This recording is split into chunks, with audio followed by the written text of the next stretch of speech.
This is Henry Frederick of Headline Surfer. We're here today in DeLand with Sheriff Ben Johnson for our Sunday conversation. Well, welcome to DeLand, and we appreciate you coming over. Here we are in DeLand, and it's a beautiful downtown, and you know we have a lot of downtowns throughout Volusia County.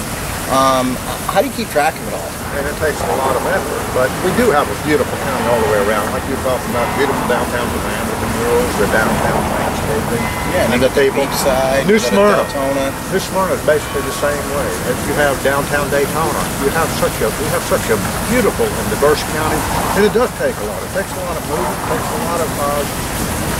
a lot of communicating with people throughout the county to keep up with what's going on. Do you find that with the technology that really doesn't change that much? It's still the old-fashioned get on the horn and, you know. That's your best communication skill.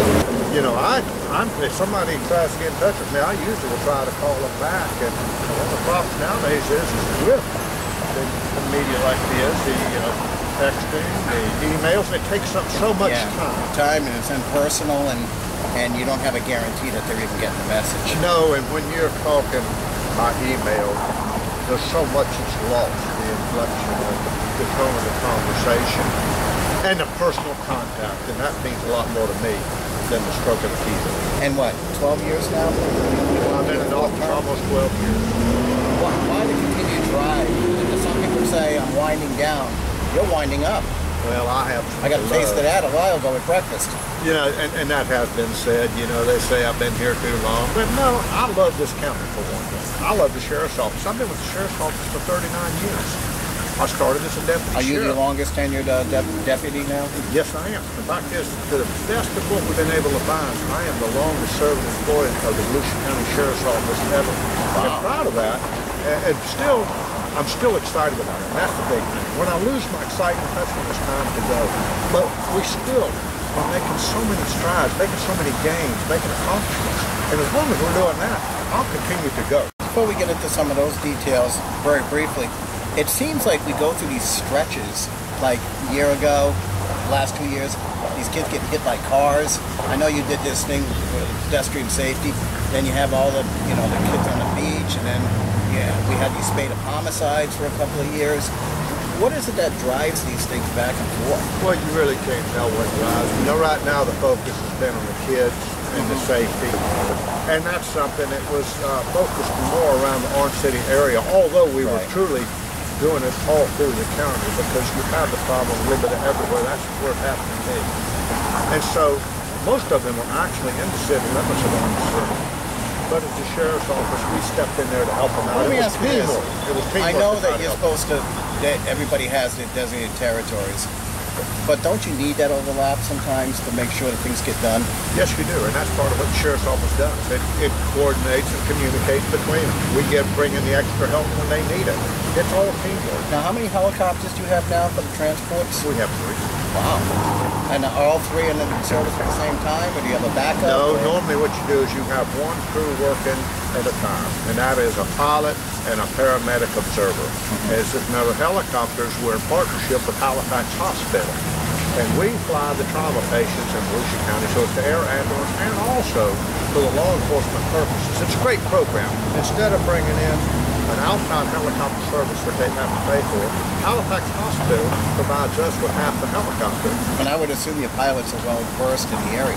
They are a fantastic bunch of pilots. They know the area inside and out. It's a well-equipped helicopters with night vision, with the night sun scopes.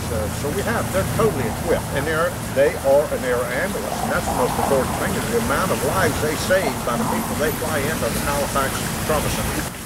So you've got 3 helicopters, and are you up to date budget-wise and keeping that, those necessary things in place? Yes, we are. And one of the confusing parts is, why do you have 3? Well, helicopters take a lot of maintenance.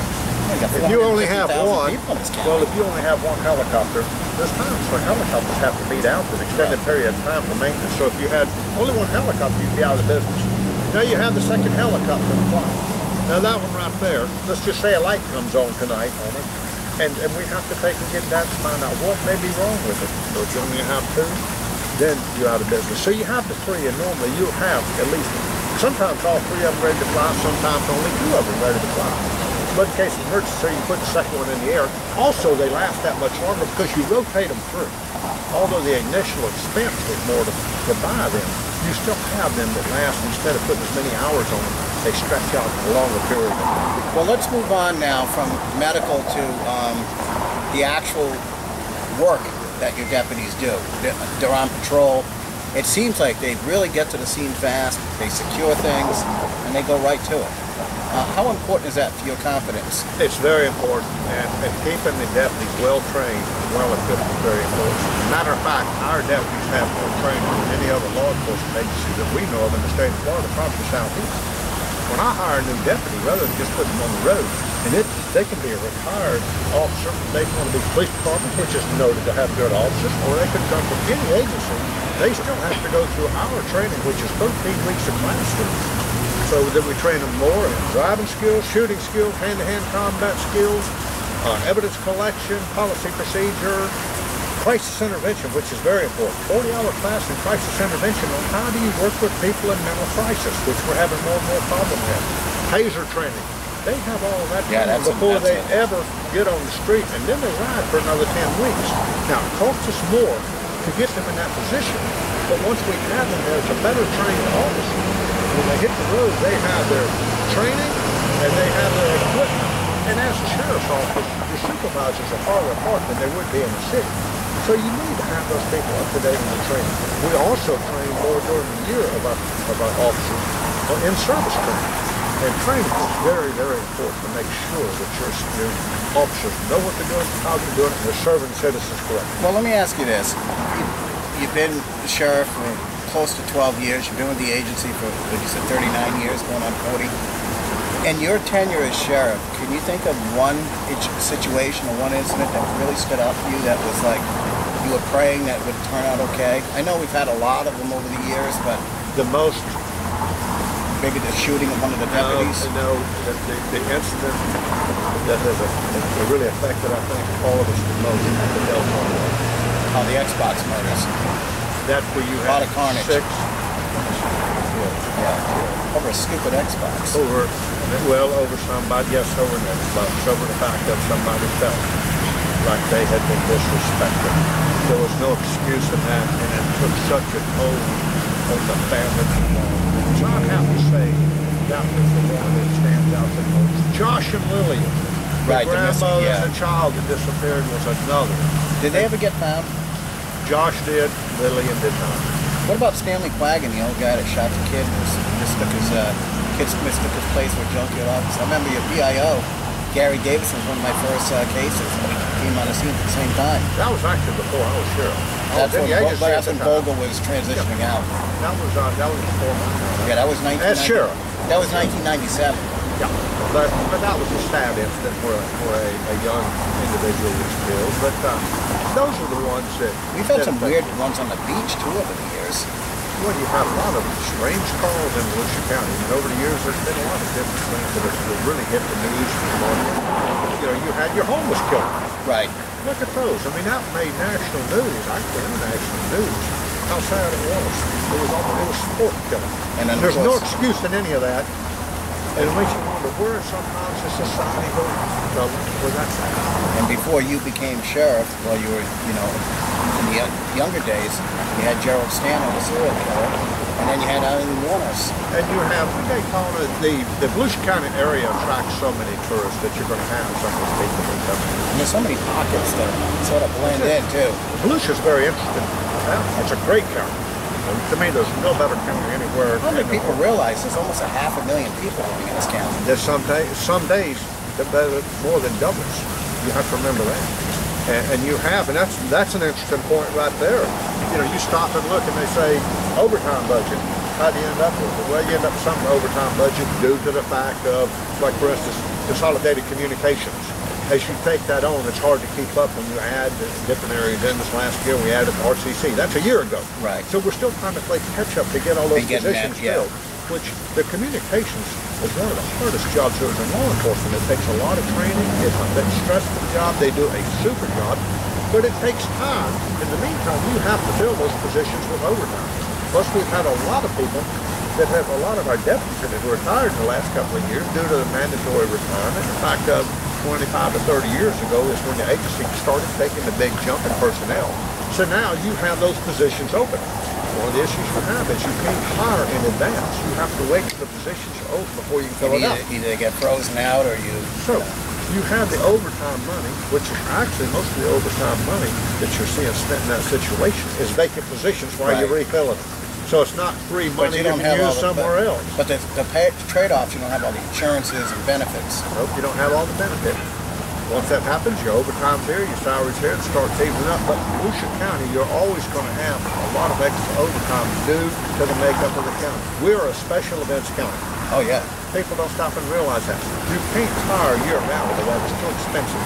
So you have to plan in overtime. Race week, as soon as we come out of race week, we come into bike week. We get out of bike week, it calms down a little bit. You start to do your summer peak periods, or excuse me, spring breaks. Yeah, spring break, and then you go into the 4th of July race. And then it kind of calms down a little bit until Oktoberfest. And then you got the turkey rod run or whatever at Thanksgiving. You're always going to have overtime that may be a little inordinate with another county, but they don't have the special events that we have. Well, let me ask you this. It may be a little off topic, but it's something that a lot of the candidates are talking about for elective office, you know, the policymakers, about the possibility of the sheriff taking over the beach patrol, taking over the responsibilities of the beach. Is that something you can handle? Could you absorb their people? Would you have to hire more people? No. Would you welcome that? I myself believe it should be done. That's my belief.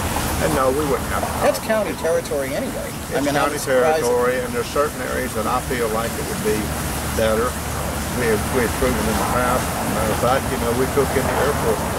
Well, that's welcome. And that's gone pretty cleanly over It's gone very clean. So yes, my belief is we should have the beach patrol. Well, let me ask you this. You know, the county really recently put in these things like, you know, roll down your window, turn on your lights, that kind of thing. Watch out for people, don't text and drive. If you had your personnel out there, would there be a little more vigilance in telling people, hey, you got to follow these rules? Well, there's one thing you have to realize when you're working something like the beach. There are more ambassadors than law enforcement. Law enforcement when they have to be. But you want people who are friendly, who will take and help you with the first trade. Right. But still bring it to the forefront about the safety.